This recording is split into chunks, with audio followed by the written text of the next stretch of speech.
Australia Live continues.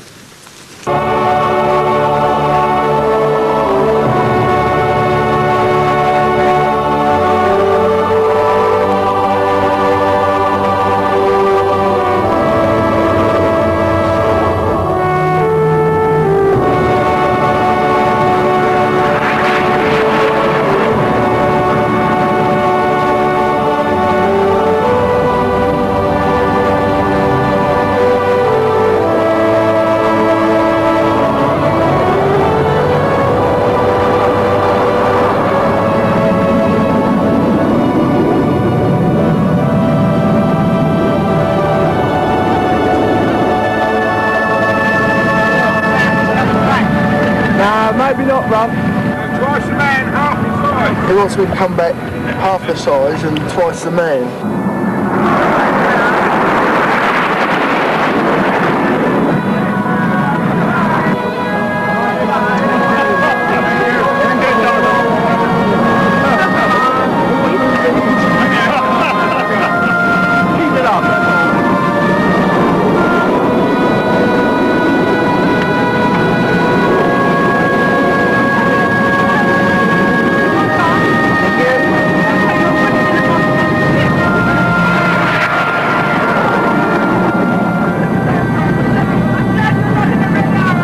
Being the family, I'm really depressed about that, distressed. Well, the kids say, "You're going to miss my birthday, Daddy." And that really upsets me. I'm going to be distressed to miss out on 8 months of my family. Now I have to put to sea. I'm terrified. I know nothing about square rig sailing, and I'm terrified of high seas and small ships out in the oceans.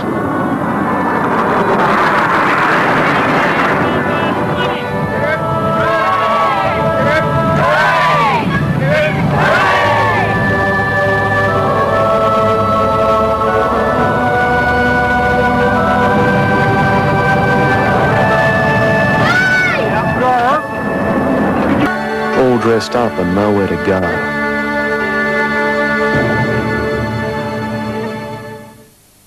Tug will be here in 15 minutes. They want it moved straight away.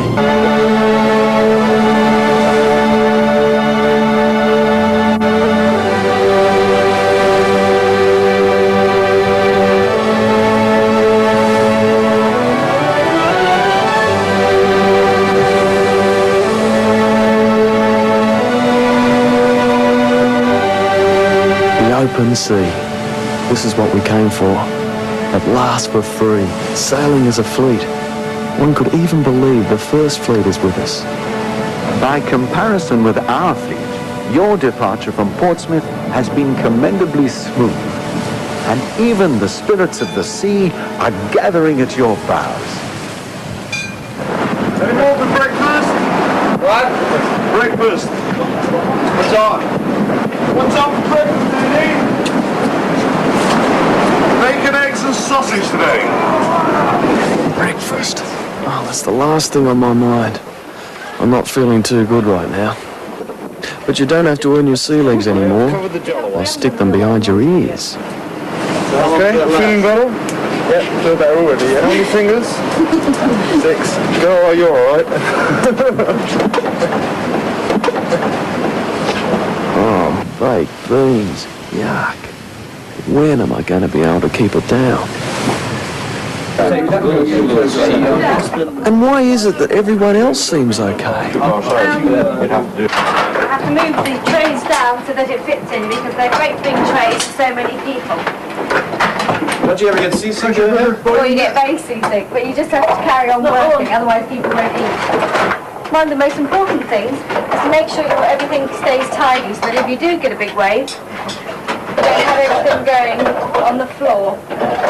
The members of the permanent crew were allowed 2 beers per day, and the trainees are allowed to have 2 beers and 2 shorts a day, so 2 nips of grog a day, and that is as long as they don't have it before going on watch. This is the Lizard, and it's the southernmost point of Britain, and so we're making our departure in a sort of time-honoured way, and hopefully This will be, on this particular voyage anyway, the last bit we see of England. So farewell to old judges, so... Imagine what it must have been like, leaving your loved ones forever.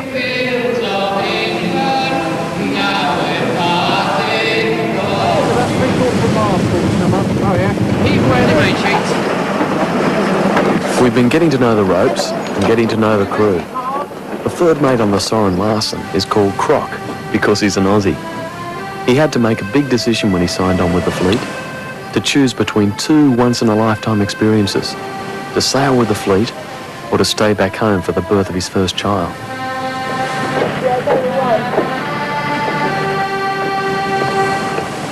All the excitement's back in Australia, as far as I'm concerned at the moment. I'm sure that'll change once the baby's born, and I get to see some photos of it, of the baby in Rio. The flagship's skipper, Tony Davies, and his wife, Fleur, have the youngest member of the fleet, 3-year-old Natasha. She's seasick too. It's very, very demanding in the respect you don't have the freedom with children at home. They can go in the garden, they can run around, and you can get on with your work. On board the ship, you have got to be with them most of the time. In that respect, it's very demanding. We had over 20 children on the First Fleet. You have only 2 to deal with. Dash, don't run. If you've had a child on board from birth, and it's their total way of life, it's no more dangerous than a child living on a street that they can cross a road, you know, and then get run over by a car. It's as simple as that.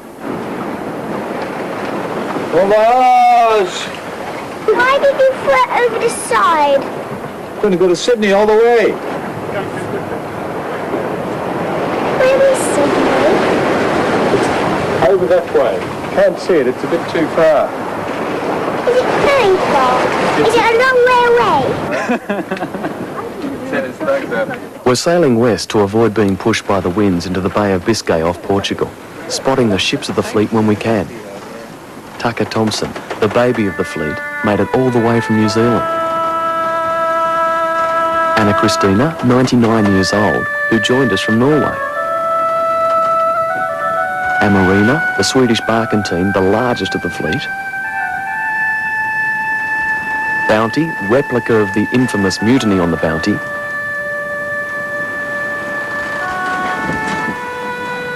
And the flagship Soren Larsen, the elegant British brigantine, today gave refuge to a fellow traveller. The important... In our new home, everyone has their own fears. The fear of going overboard, the fear of sharks, the fear of confinement or wide open spaces. But for most, the fear of going aloft for the first time is the most terrifying. Terrifying is all relative. I mean, I consider living in some place like New York City terrifying. What I basically do is every day, about this time, I go up and survey everything. Make sure there's no chafe, no wear, no tear. Make sure the lines are in fairly good nick. Basically, I want to try and keep the people who come up after me alive. You know, if they're climbing and they step on something, they hurt themselves or kill themselves, someone will want to know why.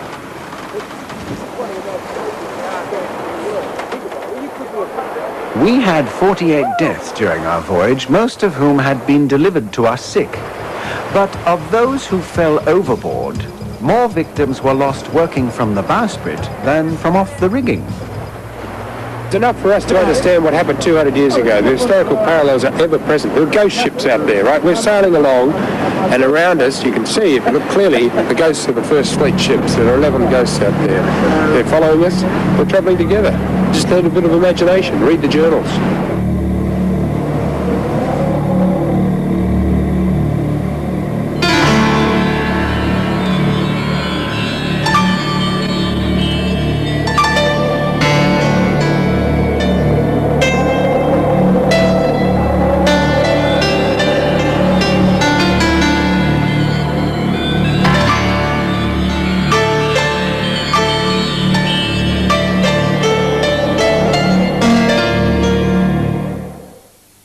Ready for the getaway when you are, sir. Clemson hosts the spectacular event with Greg Granger and Morris Parker on board the ships to give you the best view of the day. Then, 8:30 Tuesday night, 7 will be there for the giant fireworks display. The colour, the spectacle, the excitement, all live as Ampol and Holden present Australia Day, the final landfall on 7. Tenerife, 193 is the cost to Tenerife.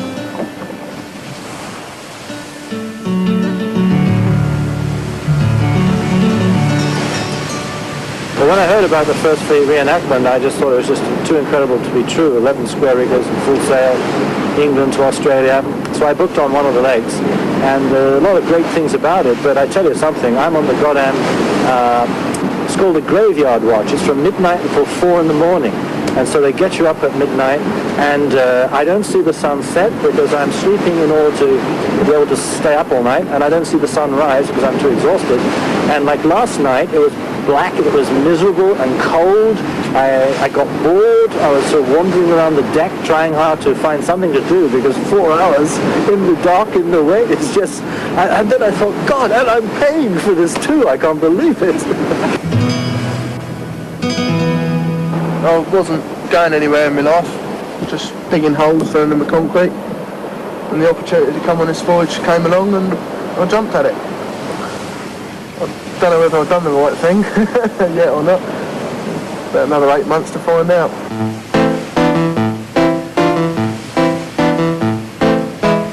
Anna Christina's skipper, John Sorensen, is only 25. He seems a pretty relaxed bloke. We call his ship the hippie ship, a gypsy of the seas. Hello, Christina. Yeah, we're just passing Marina now, and we're going on the other tack now and go on the same course as you. So we're at the bottom of the line together with Marina from now. Roger. Marina, this is Sean Larson. The Commodore is British. Nothing bad about British, but British is more stiff, I think, compared with Scandinavian. I'm Scandinavian. For example, he's brought up Navy-wise, I think, and on bigger ships. This is a small ship, and he's wearing quite a lot of uniform, and I don't have a uniform. Well, Jonathan King gave me a tie in Portsmouth, so I got a tie now. So I actually can look pretty handsome, if I may say so. This ship has never been further south than Scotland. The sun can be really hard on her, and worms in tropical waters are a real danger to old wooden ships. She's 99 years old, a topsail ketch built of Norwegian pine. What did you say? Tighten the mizzen mast. It's okay. Her deck length is only 76 foot, the second smallest in the fleet, but nice and quick. The crew may seem laid back at times, but the work gets done. She uses every gust of wind that comes along. Come on, it's coming! I have very little fuel capacity, so I need to, when I have wind, I need to use it 100%. And that is a problem because he might want me to slow down to keep up with the fleet. That means that in the end I might have to motor. And I don't have fuel enough for motoring. Okay, put in the preventer. The smaller ships sail fast with light winds, but the large ships need strong winds. So we're already becoming two fleets, the fast and the slow. Well, I like the vitality of these Vikings, who don't even wear safety harnesses. Vitality should not be confused with immortality. Tragedy will strike the Anna Christina. The first mate, Henrik Nielsen, the captain's best friend, will be taken by the South Atlantic within 3 months. He will be wrestling with a sail, much as he is doing now.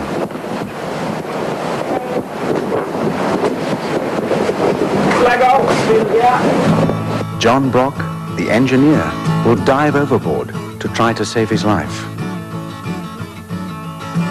Abby Heath, the cook, will struggle against the force of the ocean to try to keep them both with her. The Anna Christina will not be the same without their first mate. The tragedy occurs on approximately the same date and location as our first man overboard 200 years ago. This is your bread, Henry.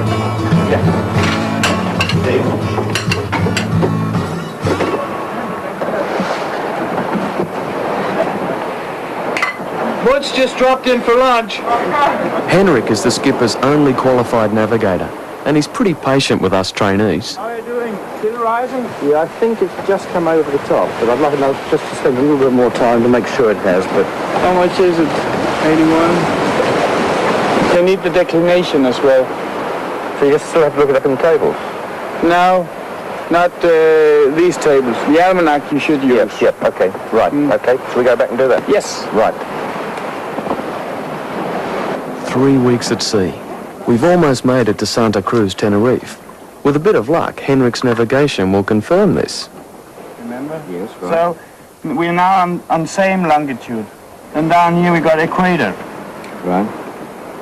I'll just spell equator. And from there, heading straight for Santa Cruz and expected arrival 0800 tomorrow morning. Roger, we want to all group up together, not too far apart, and get ourselves in some sort of semblance of a line certainly by tomorrow morning. Over.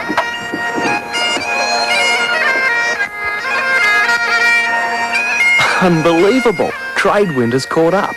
She had to offload her trainees as we were leaving Portsmouth because of red tape. Mark Hammond is the skipper. He's from Queensland.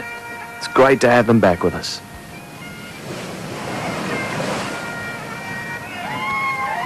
So tomorrow morning, Tenerife, the Canary Islands. A chance to meet the rest of the fleet.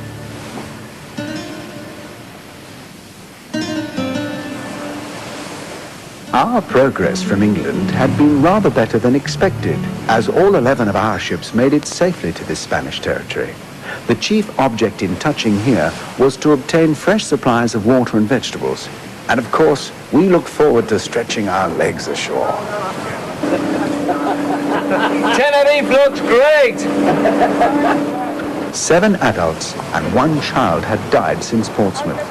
And there were still 72 sick convicts and 9 Marines under the care of the chief surgeon. As we approached the island, the convicts were released from their irons for health reasons, after a severe warning to behave themselves.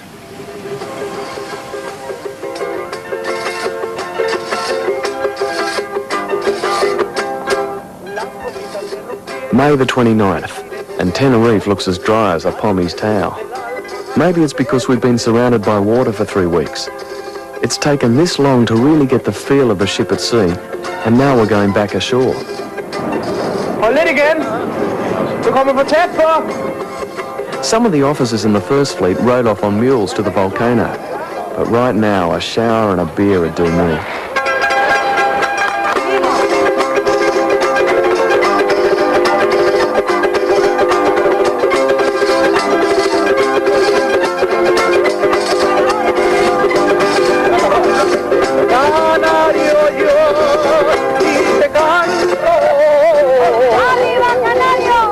The best bit of news is that Svanen has rejoined us, making us now 7 ships in the fleet. She came all the way from Vancouver, but got stuck in Portsmouth by more red tape. She's the 2nd ship without paying trainees. Little wonder the fleet's got money problems. But she's still sticking with us. So when we heard her half an hour ago she was coming, we just were over the moon. It's fantastic, absolutely fantastic. So by Rio, 8 ships.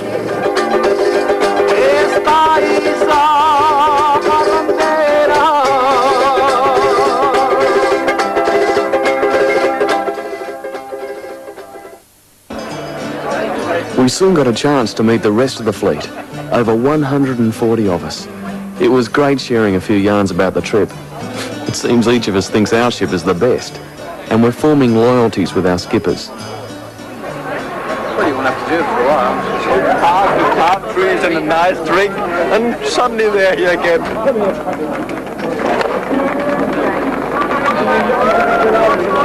Let's hope we're all clapping at the end.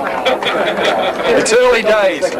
But let's just ask, who's here from Afghanistan? Nobody? Iceland?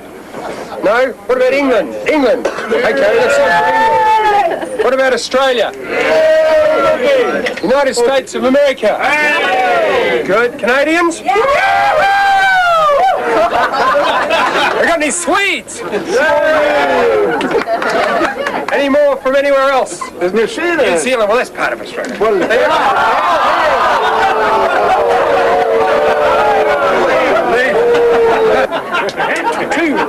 200 years ago today, there was a fleet. A fleet in Tenerife called the First Fleet, and these are the names of the trainees and the Commodore and the captains that were. Hi kids, I'm Jonathan King. 200 years ago today, I had a dream about getting together a group of people to reenact the First Fleet. So, with much graft, corruption, offers of free beer, we got together the best fleet possible. We had to start with a Commodore. So, 1 year's worth of free gin and tonics. Free gin and tonics, and we got this man here. Well, what a find. Bounty got there first. Bounty! You're supposed to shake hands.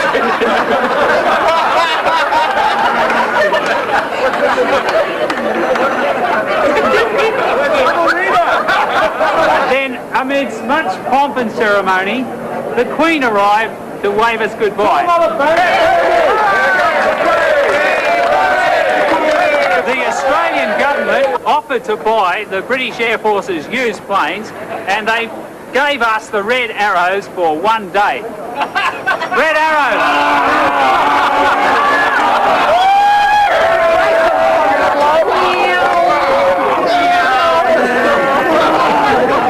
Eventually, Søren Larsen joined the fleet, and the voyage to Tenerife began. Bounty, where the hell are you? Anybody seen our marina?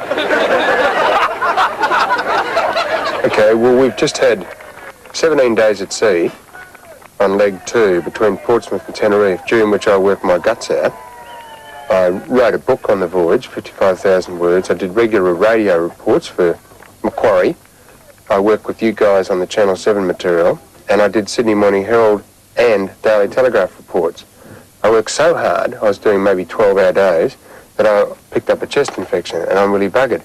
And then as soon as we arrive in port, I get this letter from the company I work for telling me I'm not working hard enough, and in fact, saying that my wages are going to be frozen until I supply Australia with sufficient media to justify my salary. And I feel like I've been stabbed in the back.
We're about to sail on our longest passage yet, 55 days to Rio.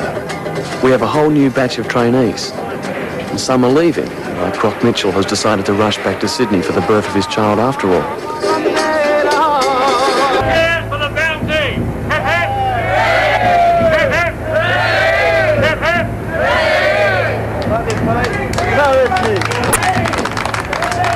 When she sailed, I'll see her off, and tears will be running down my face.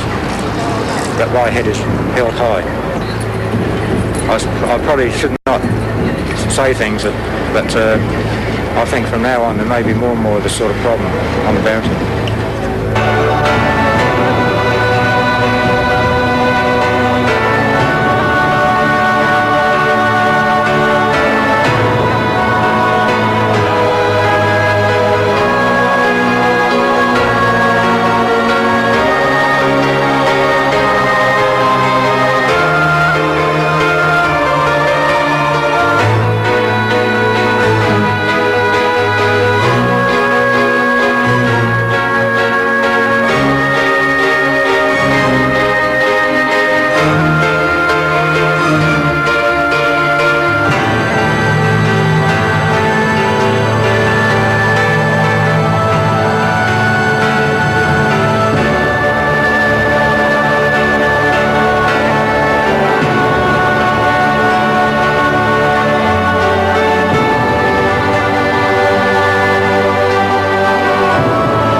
every time you pump ample petrol.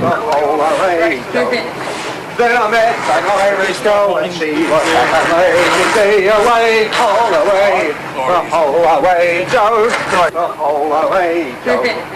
Then I met an Irish girl and she was amazing. Away, all the way, the whole way, Joe. Bounty has been at sea for a year with hardly a break.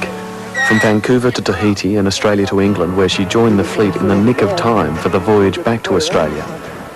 Loyalties form, personalities clash. The dismissal of the first mate in Tenerife hasn't made it easier for the skipper, who himself had to sail her halfway around the world to join the start.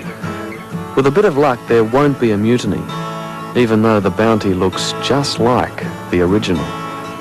Bounty is a challenge in itself. I mean, what other ship in the fleet has the rig of 200 years ago, and on deck is more or less an exact replica, as much as one can be, of the original ship which Bligh himself sailed over the seven seas. I think it's a fascinating challenge to anyone to be on board this vessel. Yeah, you're there.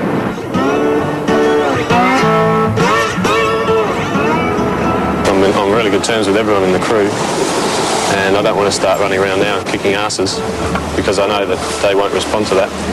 So I've got to just work gently and try and initiate changes slowly. You got a knife, Brian? With Dave? Most of these fellows in the crew have come out from Sydney, so I'm a newcomer as far as I'm concerned. I've also had less experience in square rig than most of them. Well, all of them, in fact, but when I joined in Portsmouth, I'd never set foot on a working square rigger before.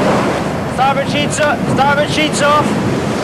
To lack experience while replacing a popular first mate is an unenviable position, particularly on a 55-day passage to Brazil. What we're going to do, what we're doing is we're sailing just about directly south, so that when we get past the doldrums are in this sort of area here along the equator, we'll pick up the southeast trades, and then we can head over towards Salvador, head more westerly course. It may seem strange to sail to Cape Town via South America, as this entails the crossing of the Atlantic twice. Slack your port sheet 20 degrees off course. All free hands, get the staysails across, please. Okay, make fast, Leonard. 216. We're on course now. Gonna flick that block over, please. It is the steady, regular trade winds on either side of the equator which induce a navigator to use this route, carrying him to within a few degrees of the Brazilian coast. All right, good job, team. You did it like professionals. So what was that while just being done? It's called wearing ship. It's we had the wind originally on the starboard side aft, starboard quarter, and we just having the wind coming aft like this, we just turned around so the wind comes over to the other side. It's just changing course.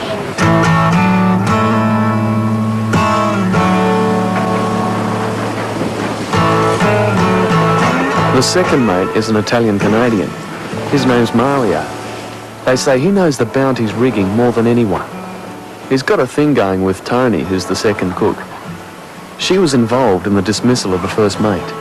It's just a little thing which became a big thing about some food he didn't like. But it makes you think about how one couple and a crew of blokes can really threaten mateship.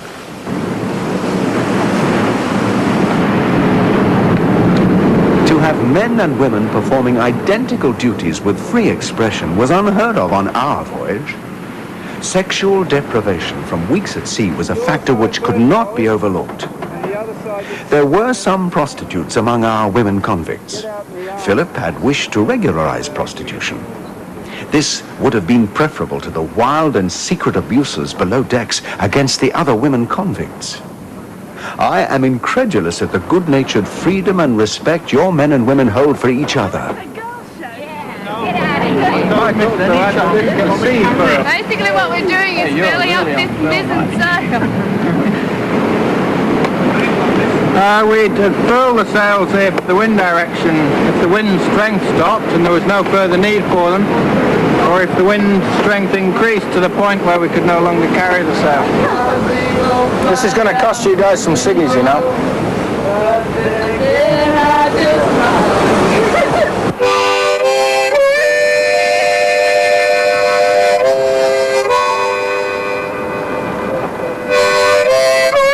The sinking of the Marquesa in 1984 has been hanging over us, especially as our third mate, Phil Sefton, was at the helm when it happened at 4 o'clock in the morning. We had 45 seconds before the ship disappeared forever. That's no time at all. Not even time to think. To lose a lot of friends and to lose a ship, it's nothing that you're ever going to forget.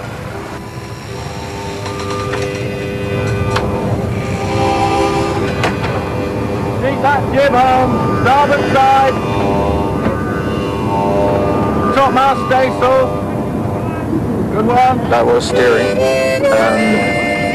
But on the other hand, I'd sailed 10,000 miles with Marquez. I'd sailed her earlier, 12 months before, we'd sailed her through hurricane strength winds. Very close to this part of ocean now. I knew what the Marquez could handle. I'd seen it. And even then, the strength of wind that we went through earlier in the year was just was nothing compared to what finally knocked us down and buried us. Just when you think you've seen the last, great big hand comes out the sky and just disappears. Anyway, to talk of happier things.